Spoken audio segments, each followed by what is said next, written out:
रिश्ते बनते रहें इतना ही बहुत है। सब हंसते रहें इतना ही बहुत है। हर कोई हर वक्त साथ नहीं रह सकता। एक दूसरे को याद करते रहें इतना ही बहुत है। नमस्कार, मैं हूं कमल श्रीमाली। आप सभी का बहुत बहुत स्वागत आपके अपने चैनल में। और कुंभ राशि में 17 जून 2023 से वक्री हो रहे शनिदेव के इस विशेष एपिसोड में, यह एपिसोड आपकी राशि पर आधारित है और सिर्फ वक्री शनि के प्रभाव पर ही आधारित है। सूर्य और चंद्रमा को छोड़ करके सभी ग्रह वक्री होते हैं।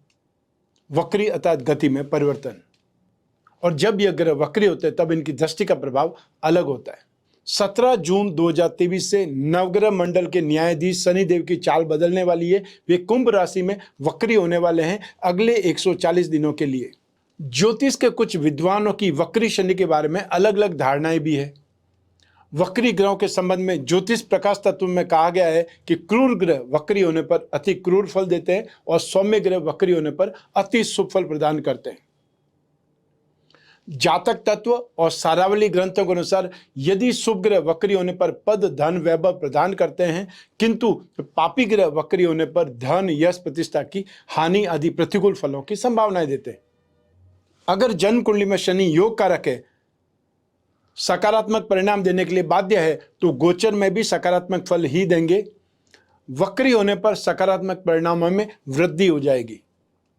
वहीं जन्म कुंडली में शनि जब मारक हो, नेगेटिव फल देने के लिए बाध्य हो, तो गोचर में भी नकारात्मक परिणाम ही मिलेंगे और वक्री होने पर उसके नकारात्मक परिणाम अधिक मिलेंगे।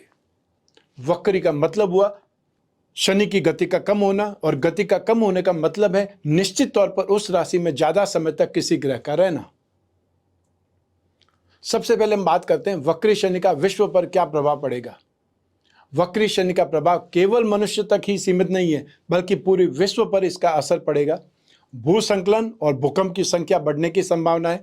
साथ ही आंधी तूफान से तबाही की स्थिति बनने की भी संभावनाएं रहती है।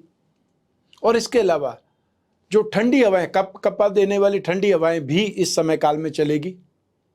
ऐसे में आइए देखते हैं कि आपकी राशि को शनिदेव वक्र गति से क्या प्रभाव देने वाले हैं।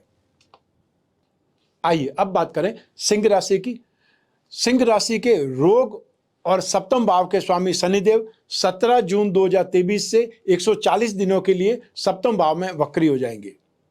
और यही वक्री शनि आपकी राशि से रोग भाव, सप्तम भाव, भाग्य भाव, आपकी राशि और सुख भाव को प्रभावित करेंगे। इस गोचर के परिणाम स्वरूप व्यापारिक सौदों में मुनाफा दिखाई देगा। आपकी रुकी हुई प्लानिंग, स्ट्रेटेजी, कोई प्रोजेक्ट फिर से स्पीड पकड़ेगा। और जो काम आप पहले करना चाह रहे थे लेकिन किसी कारण से वो अटक गया था, तो अब वो काम पूरा होने लगेगा, जिससे बिजनेस में भी अनएक्सपेक्टेड गेन के योग बनेंगे। वक्री शनि के 140 दिनों में अपना पैसा किसी को उधार देने से बचना है और पारिवारिक चुनौतियों को, चैलेंजेस को दूर करने का एफर्ट करना है।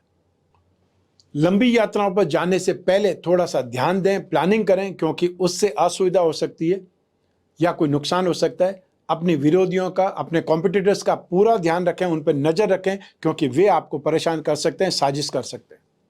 आप में से कुछ लोगों को ब्लड प्रेशर और डायबिटीज से संबंधित कोई हेल्थ प्रॉब्लम परेशान कर सकती है, और ऐसे में आपको अपने खान पान का बहुत अच्छे ढंग से ध्यान रखना पड़ेगा, ख्याल रखना पड़ेगा।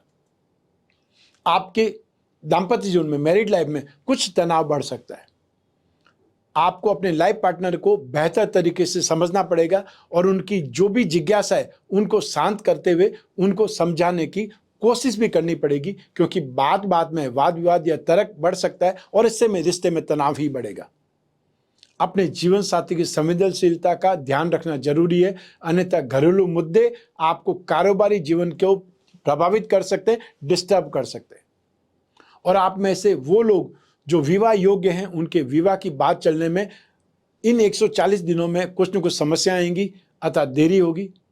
जब 4 नवंबर को शनि मार्गी हो जाएंगे तो जीवन साथी को ढूंढने में आ रही समस्याओं से मुक्ति मिलेगी और तब आपका सगाई संबंध हो सकता है, विवाह आप आसानी से कर पाएंगे और जैसा जीवन साथी आप चाहते हैं वैसा आपको मिल पाएगा।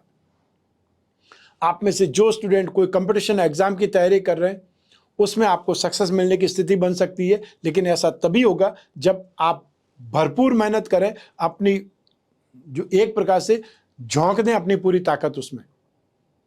तो उपाय के रूप में आपको रेगुलर ढंग से सूर्य को नमस्कार करें और सूर्य को अर्घ्य प्रदान करें। हर शनिवार को आपको काले उड़द की दाल का दान करना चाहिए, लेकिन वो उड़द साबुत हो, ये ध्यान रखना है। आइए अब बात करते हैं शनि के कुछ और उपायों के बारे में। आप में से जो जातक शनि के दुष्प्रभाव में, उन्हें मंगलवार और शनिवार को हनुमान जी की पूजा करनी चाहिए और हनुमान चालीसा का पाठ करना चाहिए।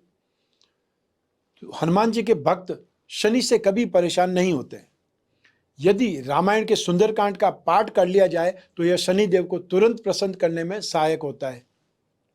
भगवान शंकर की पूजा से शनि का नेगेटिव इम्पैक्ट बहुत कम हो जाता है। इस संबंध में गाय के दूध में काले तिल डाल करके शिवलिंग पर अभिषेक करना चाहिए और पीपल के पेड़ के नीचे यह उपाय करने से अधिक लाभ होता देखा जाता है। शनि न्याय के अधिपति हैं, जिसका अर्थ है यह लोगों को उनके कर्मों के अनुसार फल देते हैं। और क्योंकि हिंदू धर्म में दान को बहुत ऊंचा माना गया है, इसलिए आप शनिवार के दिन काले तिल या काली उड़द, सरसों के तेल का दान कर सकते हैं। इसके साथ ही किसी काले कौवे या काले कुत्ते को रोटी डाल सकते हैं। एक और उपाय, विशेष रूप से शनि के उपाय में, शुक्रवार की रात में आप काले चने पानी में भिगो दें।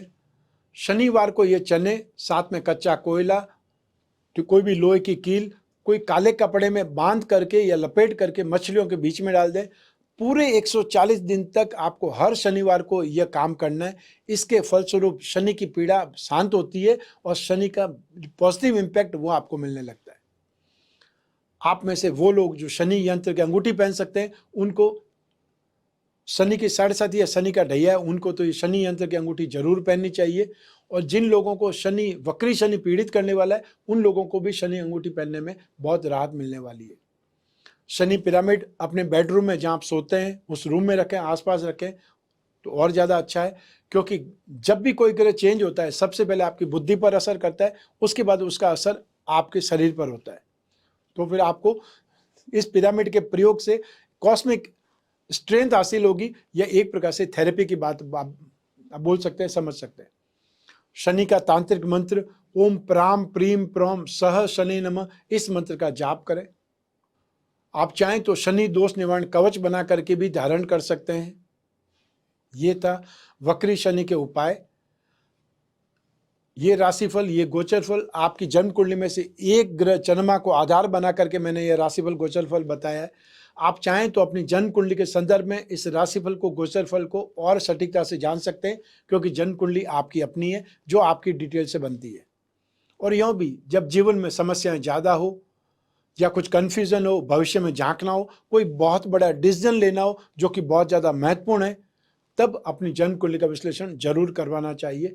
और जन्म कुंडली विश्लेषण कराने के लिए जब भी जिज्ञासा हो, स्क्रीन पर दिए हुए नंबर पर संपर्क करना है या व्हाट्सएप नंबर पर मैसेज करना है। जो लोग फेस टू फेस मिलना चाहते हैं, जिन शहरों में मेरा शेड्यूल है वहां पर मिल सकते हैं, या फिर डायरेक्ट जोधपुर आकर के मिल सकते हैं। लेकिन अपॉइंटमेंट हर हालत में पहले बुक करना ही पड़ेगा, ताकि आपको ध्यान रहे मैं जोधपुर में हूं या नहीं हूं। और जो लोग विदेश में रहते हैं, वो भी अपने शहर में रहते हुए, अपनी कंट्री में रहते हुए, अपने घर में रहते हुए अपनी कुंडली का विश्लेषण करा सकते हैं अपने कन्वीनियंट टाइम पर। उसके लिए भी आपको अपॉइंटमेंट फिक्स करना है। आप और मैं ही बात करेंगे, बीच में तीसरा कोई नहीं होगा। इसलिए आप अपनी पर्सनल से पर्सनल प्रॉब्लम भी डिस्कस कर सकते हैं निसंकोच। आपकी प्रॉब्लम कहीं पर बाहर नहीं जाने वाली। मैं कामना करता हूं कि आप स्वस्थ रहें, प्रसन्न रहें और सुरक्षित रहें। अपना और अपने परिवार का, घर के छोटे छोटे बच्चों का और घर के बुजुर्गों का बहुत बहुत ख्याल रखें। आप सभी को मेरा नमस्कार, बहुत बहुत शुभकामनाएं। ईश्वर आपकी रक्षा करे। धन्यवाद।